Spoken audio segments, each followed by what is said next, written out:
সুপ্রিয় দর্শক, আসসালামু আলাইকুম। সবাইকে স্বাগতম জানাচ্ছি আজকের গুরুত্বপূর্ণ সংবাদে। প্রথমেই জানিয়ে দিচ্ছি সংবাদ শিরোনাম। ইতালিতে ভয়াবহ ঘূর্ণিঝড়, জরুরি অবস্থা জারি। ইন্দোনেশিয়ায় ভূমিধসে 23 মারিন সেনা নিহত। মধ্যপ্রাচ্য নিয়ে নতুন ঘোষণা দিল যুক্তরাষ্ট্র। জর্ডান নদী থেকে সমুদ্র পর্যন্ত ইসরায়েলের, দাবি নেতানিয়াহুর। দক্ষিণ কোরিয়ার সাবেক ফার্স্ট লেডির 20 মাসের কারাদণ্ড। এবার শুনবেন বিস্তারিত। ভিডিওটি ভালো লাগলে চ্যানেলটি সাবস্ক্রাইব করুন, একটি লাইক দিন এবং আপনার মতামত কমেন্টে জানান। সত্য ও নিরপেক্ষ সংবাদ আপনাদের কাছে পৌঁছে দিতে আমরা প্রতিশ্রুতিবদ্ধ। ভয়াবহ ঘূর্ণিঝড় হ্যারির প্রভাবে সৃষ্ট প্রবল বৃষ্টিপাত ও ভূমিধসে বিপর্যস্ত হয়ে পড়েছে ইতালির দক্ষিণাঞ্চল, বিশেষ করে কালাব্রিয়া, সিসিলি এবং সার্দিনিয়া অঞ্চলে ব্যাপক ক্ষয়ক্ষতির পর সোমবার 2025 সালের 27 জানুয়ারি ইতালি সরকার সেখানে 1 বছরের জন্য জরুরি অবস্থা ঘোষণা করেছে।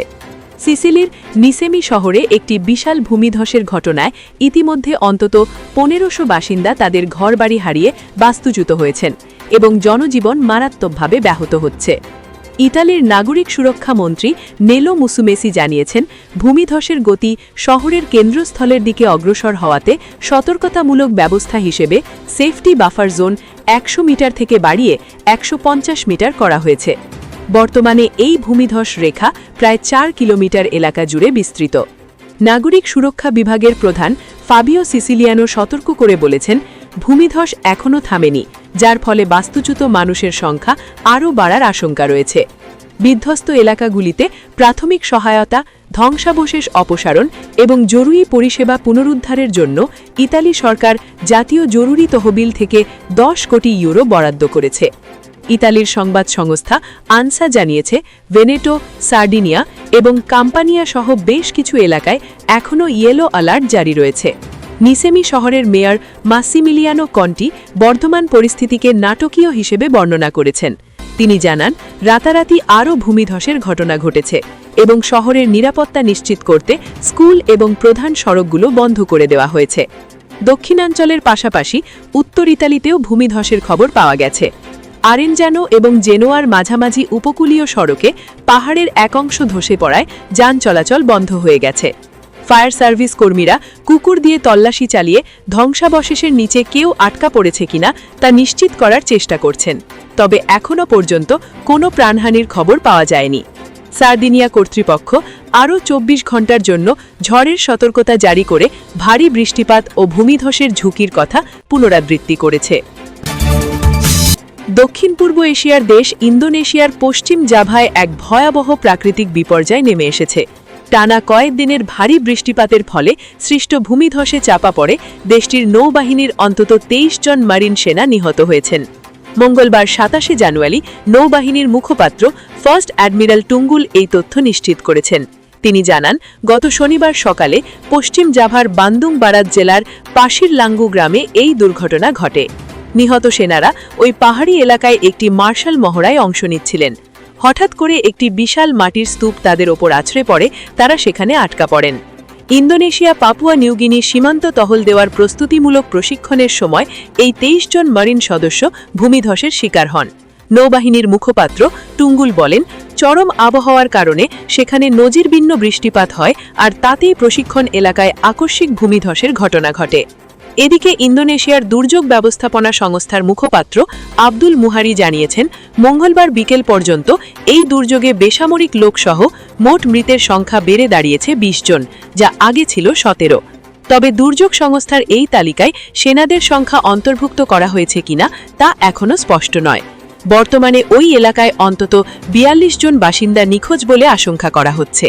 নিখোঁজদের উদ্ধারে বর্তমানে যুদ্ধকালীন তৎপরতা চালানো হচ্ছে। অন্তত 800 উদ্ধারকর্মী, সেনা ও পুলিশ সদস্য এবং 9টি এক্সকাভেটর উদ্ধার কার্যে মোতায়েন করা হয়েছে। দুর্যোগ সংস্থার তথ্য অনুযায়ী ক্ষতিগ্রস্ত গ্রাম থেকে 685 জন বাসিন্দাকে সরিয়ে স্থানীয় সরকারি ভবনে জরুরি আশ্রয় দেওয়া হয়েছে।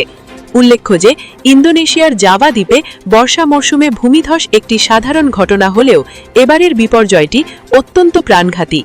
এর মাত্র 2 মাস আগে সুমাত্রা দ্বীপে ঘূর্ণিঝড় ও ভূমিধসে প্রায় 1200 মানুষ প্রাণ হারিয়েছিলেন। প্রতিকূল আবহাওয়ার কারণে উদ্ধার কার্য বারবার ব্যাহত হচ্ছে বলে জানিয়েছে কর্তৃপক্ষ। ইরানকে ঘিরে চলমান তীব্র উত্তেজনার প্রেক্ষাপটে মধ্যপ্রাচ্যে নতুন করে সামরিক সক্রিয়তা বৃদ্ধির ঘোষণা দিয়েছে যুক্তরাষ্ট্র। মার্কিন সেন্ট্রাল কমান্ড সেন্টকম নিশ্চিত করেছে যে তাদের বিমান বাহিনীর গুরুত্বপূর্ণ অংশ 9th এয়ার ফোর্স আফসেন্ট এই অঞ্চলে টানা কয়েক দিনের একটি শক্তিশালী আকাশ মহড়া পরিচালনা করছে। মঙ্গলবার 27শে জানুয়ারি আনাদোলু এজেন্সি সহ আন্তর্জাতিক সংবাদ মাধ্যমগুলো এই তথ্য প্রকাশ করেছে। মূলত মধ্যপ্রাচ্য জুড়ে দ্রুততম সময়ে বিমান ও জনবল মোতায়েন করা এবং যে কোনো যুদ্ধ পরিস্থিতিতে সামরিক সক্ষমতা বজায় রাখার পরীক্ষা নিতেই এই মহড়ার আয়োজন করা হয়েছে। আফসেন্টের দেওয়া বিবৃতি অনুযায়ী এই প্রস্তুতির মূল লক্ষ্য হল রাষ্ট্রীয় পার্টনারদের সঙ্গে সমন্বয় জোরদার করা এবং যে কোনো জরুরি পরিস্থিতিতে ফ্লেক্সিবল রেসপন্স বা নমনীয় প্রতিক্রিয়া নিশ্চিত করা। এই মহড়ার অংশ হিসেবে মার্কিন বাহিনী তৌত্রিকভাবে গুরুত্বপূর্ণ বিভিন্ন অস্থায়ী ঘাঁটিতে ছোট কিন্তু অত্যন্ত দক্ষ সহায়তাকারী দল মোতায়েন করবে। এর মাধ্যমে দ্রুত বিমান ওঠানামা এবং লজিস্টিক সাপোর্ট সিস্টেমের কার্যকারিতা যাচাই করা হবে। এই সম্পূর্ণ কার্যক্রম স্বাগতিক দেশগুলির অনুমোদন এবং স্থানীয় বেসামরিক ও সামরিক বিমান কর্তৃপক্ষের সঙ্গে নিবিড় সমন্বয়ের মাধ্যমে পরিচালিত হচ্ছে বলে মার্কিন কর্তৃপক্ষ জানিয়েছে। উল্লেখ্য যে এই মহড়া শুরুর মাত্র একদিন আগেই মার্কিন নৌবাহিনীর পরমাণু শক্তি সম্পন্ন বিশাল বিমানবাহী জাহাজ ইউএসএস অ্যাব্রাহাম লিঙ্কন এবং এর সহায়ক যুদ্ধ জাহাজ বহর মধ্যপ্রাচ্যের জলসীমায় পৌঁছেছে। এই রণতরী বহর মোতায়েনের ফলে এই অঞ্চলে মার্কিন সামরিক উপস্থিতি কয়েক গুণ বৃদ্ধি পেয়েছে। বিশ্লেষকদের মতে ইরানের অভ্যন্তরীণ বিক্ষোভ এবং তেহরানের সাম্প্রতিক গতিবিধির ওপর নজর রাখতেই ডোনাল্ড ট্রাম্পের প্রশাসন এই আর্মাডা বা বিশাল নৌবহর প্রেরণের সিদ্ধান্ত নিয়েছে। একদিকে আকাশ মহড়া এবং অন্যদিকে সমুদ্রপথে রণতরীর উপস্থিতি মধ্যপ্রাচ্যের নিরাপত্তা পরিস্থিতিকে নতুন এক অনিশ্চয়তার দিকে ঠেলে দিয়েছে বলে মনে করছেন আন্তর্জাতিক রাজনীতি বিশেষজ্ঞরা। ফিলিস্তিনের গাজায় নিয়ন্ত্রণের জন্য যা কিছু দরকার সবটুকু করার হুঁশিয়ার দিয়েছেন ইসরায়েলের প্রধানমন্ত্রী বেঞ্জামিন নেতানিয়াহু। দখলদার দেশটির নেতা বলেছেন তাদের ভূমি জর্ডান নদী থেকে সমুদ্র পর্যন্ত বিস্তৃত। এই অঞ্চলে শাসন তারাই করবে। মূলত কয়েকটি প্রশ্নের জবাবে মঙ্গলবার এমন মন্তব্য করেছেন আন্তর্জাতিক আদালতে দোষী সাব্যস্ত হওয়া এই নেতা। তিনি বলেছেন তিনি বা তার দেশ কোনোভাবেই ফিলিস্তিন রাষ্ট্রের অনুমোদন দেবেন না। ইসরায়েলের টেলিভিশনে প্রচারিত একটি সংবাদ সম্মেলনে নেতানিয়াহু বলেন, শুনেছি আমি নাকি গাজায় একটি ফিলিস্তিনি রাষ্ট্র প্রতিষ্ঠার অনুমোদন দেব। এটা কখনো ঘটেনি এবং ভবিষ্যতেও ঘটবে না। নেতানিয়াহু দাবি করেন ইসরায়েল জর্ডান নদী থেকে সমুদ্র পর্যন্ত পুরো এলাকায় নিরাপত্তা নিয়ন্ত্রণ বজায় রাখবে এবং এই নীতি গাজা উপত্যকার ক্ষেত্রেও প্রযোজ্য। নেতানিয়াহু বলেছেন এটা ইসরায়েলের দীর্ঘমেয়াদী রাজনৈতিক ও নিরাপত্তা স্বার্থের প্রতিফলন এবং এই অবস্থান অপরিবর্তিত থাকবে। নেতানিয়াহুর চাওয়া গাজায় থাকা হামাস যোদ্ধাদের নিরস্ত্রীকরণ করা এবং সেখানে সামরিকভাবে মুক্ত করা। ইসরায়েলের দখলদার প্রধানমন্ত্রী হুঁশিয়ার দিয়ে বলেছেন যদি দখল করতে শক্তি প্রয়োগ করতে হয় তাহলে তিনি সর্বোচ্চটা ব্যবহার করবেন। হামাসের অস্ত্রভাণ্ডার ধ্বংস করা এবং ভূগর্ভস্থ সুড়ঙ্গ নেটওয়ার্ক গুড়িয়ে দেওয়ার কথাও বলেছেন তিনি। নেতানিয়াহু স্পষ্ট করে বলেন এসব লক্ষ্য পূরণ না হওয়া পর্যন্ত গাজায় কোনো পুনর্গঠন কাজের অনুমোদন দেওয়া হবে না। নেতানিয়াহু বলেন আমি ইতিমধ্যে শুনছি যে মিলিটারি মুক্তিকরণের আগেই গাজার পুনর্গঠনের অনুমোদন দেওয়া হবে। এটা হবে না। নিরাপত্তা সবার আগে। গাজায় বিদেশি সেনা মোতায়েনের সম্ভাবনাও নাকচ করে দেন নেতানিয়াহু।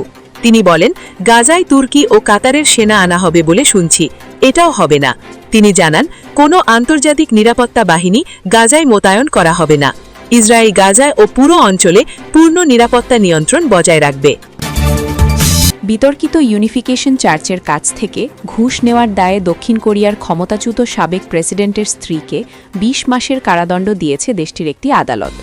৫২ বছর বয়সী কিম খিয়ন-হির বিরুদ্ধে শেয়ার মূল্যে কারসাজি এবং ২০২২ সালের নির্বাচনের আগে এক রাজনৈতিক মধ্যস্থতাকারের কাছ থেকে বিনামূল্যে জনমত জরিপ নেওয়ার অভিযোগও আনা হয়েছিল, কিন্তু আদালত তাকে এসব অভিযোগ থেকে মুক্তি দিয়েছেন বলে জানিয়েছে বিবিসি। ২০২২ সালের নির্বাচনে জিতেই কিমের স্বামী ইউন সুক ইয়ল ক্ষমতায় বসেছিলেন। 2 বছর পর 2024 সালে মার্শাল ল জারির ব্যর্থ এক চেষ্টার সঙ্গে সংশ্লিষ্ট ক্ষমতার অপব্যবহার ও বিচার কাজে বাধার অভিযোগে এরই মধ্যে ইউনকে 5 বছরের কারাদণ্ড দেওয়া হয়েছে।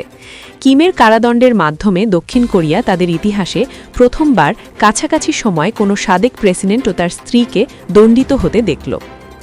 মামলাটির জন্য বিশেষভাবে নিয়োগপ্রাপ্ত কাউন্সিল দল বলছে, ব্যবসায়িক ও রাজনৈতিক সুবিধার বিনিময় 2022 সালের এপ্রিল থেকে জুলাইয়ের মধ্যে কিম ইউনিফিকেশন চার্চের কাছ থেকে গ্রাফ ব্র্যান্ডের একটি হীরার হার ও শ্যানেলের একাধিক ব্যাগসহ 80 মিলিয়ন ওন $56,000 মূল্যের উপহার নিয়েছিলেন। কাউন্সিল দল 3টি অভিযোগে কিমের 15 বছরের কারাদণ্ড এবং 200 কোটি ওন জরিমানা চেয়েছিল, কিন্তু সিওল সেন্ট্রাল ডিস্ট্রিক্ট আদালতের বিচারক উ ইনসাং 2টি অভিযোগ খারিজ করে দেন এবং ঘুষ নেওয়ার অভিযোগে মাত্র 20 মাসের কারাদণ্ড দেন। বিচারক তাকে নগদ 12.85 মিলিয়ন ওন ফেরত দিতেও নির্দেশ দিয়েছেন, পাশাপাশি তার হীরার হারটি জব্দ করতে বলা হয়েছে। রায়ের পর দেওয়া বিবৃতিতে কিম বলেছেন তিনি আদালতের রায় মেনে নিচ্ছেন। সাবেক এই ফার্স্ট লেডি আগেই বলেছিলেন তিনি শ্যানেলের ব্যাগগুলো উপহার হিসেবে পেলেও সেগুলো ব্যবহার না করেই ফেরত পাঠিয়েছিলেন। আমার কারণে যে উদ্বেগের সৃষ্টি হয়েছে তার জন্য আরও একবার আমি আন্তরিকভাবে ক্ষমা চাইছি, বলেছেন তিনি, যদিও প্রথম দিকে তিনি তার বিরুদ্ধে ওঠা সব অভিযোগ অস্বীকার করেছিলেন। কিমের বিরুদ্ধে ইউনিফিকেশন চার্চের অনুসারীদের মধ্য থেকে রক্ষণশীল পিপল পাওয়ার পার্টির জন্য সদস্য সংগ্রহের এক পরিকল্পনায় জড়িত থাকার এবং সরকারি চাকরিতে নিয়োগের বিনিময়ে উপহার নেওয়ারও অভিযোগ রয়েছে। সেসব অভিযোগ নিয়ে আদালতে এখনও শুনানি শুরু হয়নি। সাবেক এই ফার্স্ট লেডি অবশ্য এসব অভিযোগ অস্বীকার করে এগুলোকে খুবই অন্যায্য আখ্যা দিয়েছেন। গত বছর অগাস্টের শেষ দিকে জিজ্ঞাসাবাদের সময় তিনি জনসম্মুখে ক্ষমা চান। আমি সত্যিই দুঃখিত যে আমার মতো এমন তুচ্ছ মানুষ লোকজনের মধ্যে উদ্বেগ সৃষ্টি করেছে, বলেছিলেন তিনি। কিমের সঙ্গে ইউনিফিকেশন চার্চের যোগসাজশ তদন্তে চার্চটির নেতা হান হাক জাকেও গ্রেপ্তার করা হয়েছিল।